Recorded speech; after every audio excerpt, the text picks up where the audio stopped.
สว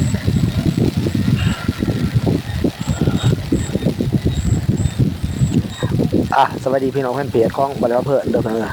นี่แม่นบริวารชีอันมาหยอดเราเป็นคนเป็นมาของตั้งแต่การทำมาหากินของพ่อแม่ตั้งแต่ข้าว30 ปีขึ้นหลังเนาะประมาณ20 กว่าปี30 ปีขึ้นหลังตั้งแต่ข้าวอะไรอย่างน้อยอยู่ในเขตชนบทการทำมาหากินกันกับเฮ็ดไร่ทำนาก็จะเป็นแนวนี้เด้อพี่น้องได้ไถขั้วแนวนี้จะบ่มีรถไถคือคุมื้อนี้จะได้ไถขั้วจะได้อันไถเด็กกับบ่ทันมีแต่ก่อนเพิ่นยังเฮ็ดไถเด็กมารุ่นใหม่มามอดสอรถไถมานี่ถือว่าไถนาแล้วก็ตอนไถนาโหดนี่ก็แม่นไถนาแล้วประมาณตกแต่เลิก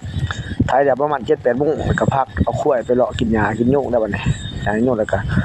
สวยมากอะทำมาหากินหาสอนแยงหาอีหุ่งกวักหาปูหาปลาแมงลาปลาน้อยกบเขียดอีหวกไปซั่นได้บัดถือว่าการทำมาหากินของพ่อของแม่ตะกี้เพิ่นจะบ่นิ่งดูหรามีหังมีอันนี้มีตั้งแต่พอเหมาะพอควรพอเอิ้นว่ากลุ่มปากกลุ่มท้องหามื้อวันๆไปสอนแยงตึกแหตึกหยังไปแล้วตึกแหตึกสอดไปก็เลยกลุ่มกินกลุ่มอยากตามภาษาของบ้านๆตามเขตชนบทของเพิ่นนั่นแหละบ่ทันมีความเจริญเข้ามาฟืนไผผาไผหยังก็บ่มีคือคุมื้อนี้ รถดังบ่ทันมีขี่ได้คือแตะกี้ขี่เกวียนยู่ล้อแตะกี้คันผู้เพิ่นมีฐานะแหน่ก็เกวียนแตะกี้ถือว่าสุดยอดแล้วยู่ล้อขี่รถถีบรถจักรยานแตะกี้หลังจากค่ำแลงมาก็หาใส่ไส้ใส่สอนไปจังซั่นแหละใส่สอนใส่ไส้ใส่กบใส่เขียดใส่ปูใส่ปลายามมื้อเช้าพอได้ยามเพิ่นว่าพ่อแม่ดูแตะกี้เห็นว่าตื่นมื้อเช้าต้องมีเก้าวันยามตามภาษีโบราณเพิ่นเว้าแตะกี้เว้าไว้แตะกี้มันจะเป็นแนวนี้เด้อพี่น้องเด้อ อันเอิ้นว่าเยาวชนรุ่นใหม่เกิดใหม่ในรุ่นนี้น่าสิ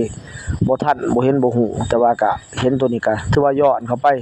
อยู่ในประมาณ20-30 ปีขึ้นหลังบ่ได้40-50 ปีขึ้นหลังแต่พ่อแต่แม่แต่บ่ได้บ่ทันเกิดใส่สอนใส่ไส้ไปแล้วหากินบ่ได้ซื้อได้ขายหรอกหากินแบบหลายๆปลาปูปลาหน้าหนามกบเขียดก็บ่อึดได้ตะกี้หลายบ่มันคือคุมื้อนี้ได้น้อยนึงก็เป็นเงินเป็นคำได้น้อยนึงก็ไหลน้อยก็บ่หลายตะกี้หลายอีหลีโดดได้ยามสอนยามไส้เฮ็ดดีเฮ็ดตอนตะกี้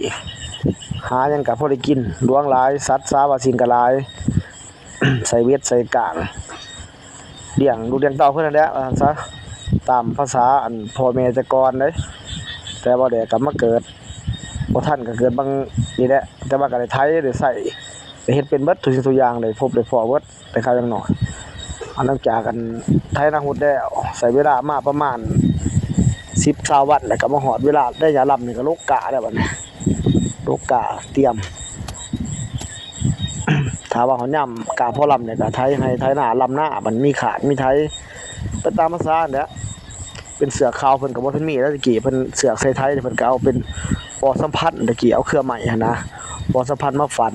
เอาแอกก็เอาไถก็เอาตัดเอาไม้